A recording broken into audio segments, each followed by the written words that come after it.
Let's return to our top story this morning, the news that the US President Joe Biden will not run for re-election in November. Let's talk now to Olivia Rinaldi, who's a campaign reporter at CBS News, currently in Virginia. Olivia, good to have you with us. And so much we can talk to you about this morning. But first of all, your reaction around the timing of this announcement. So we understood that he was still in the race until Saturday night, and then something changed on Sunday. What was it?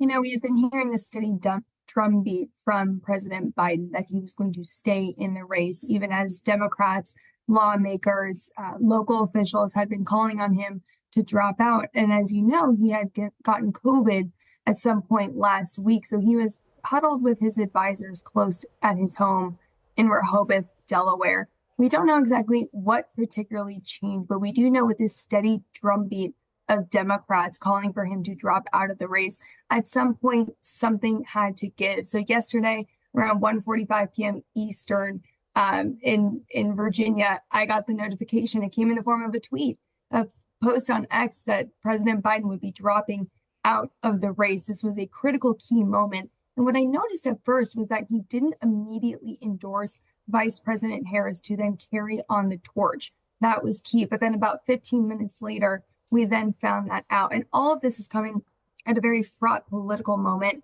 in America. It was just last week where former President Donald Trump survived that near assassination attempt. He then went on to the Republican National Convention, where he accepted the party nominee there. And we were coming out of that convention, and the major focus was on Trump and his new running mate, Senator J.D. Vance of Ohio. Now everyone is talking about President Biden and the path forward for these Democrats. And the election is just about 106 days away. So a lot needs to happen. The party needs to now choose their next nominee. And that's what we'll be watching going forward. And Olivia, you've been on the campaign trail with both Trump and Biden over the last few weeks. Can you compare and contrast those two situations for us? How different are they? What's the energy like in both camps? The energy in both of them could not be more stark. When I go to former President Trump's rallies that he holds, I was in Butler, Pennsylvania, where that near assassination attempt happened.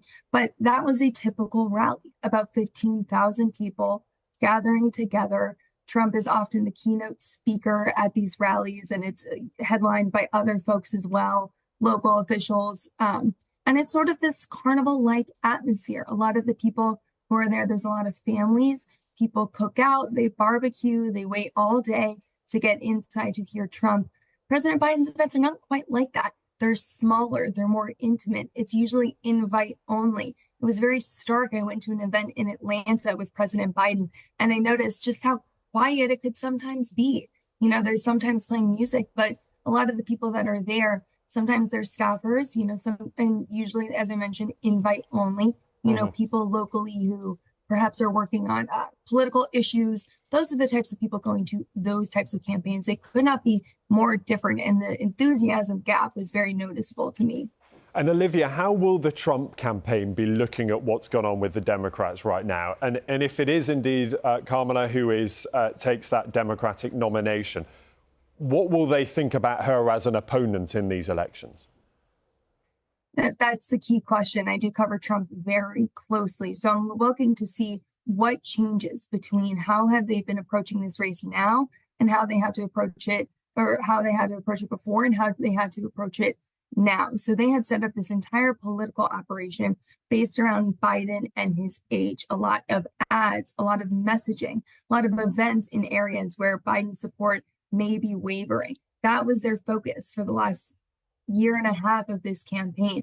Now with 106 days left, they need to pivot, they need to change. And not only is there Vice President Harris that they have to contend with if she is the party nominee, but who else is going to be on her running ticket and where are they from? Josh Shapiro of Pennsylvania, he's the governor there. He is someone that continues to be mentioned as a potential vice presidential candidate, along with Gretchen Whitmer, the governor of Michigan. Those are two key battleground states that need to be won in order to win the presidency here. So I'll be watching to see who exactly is on that ticket with her.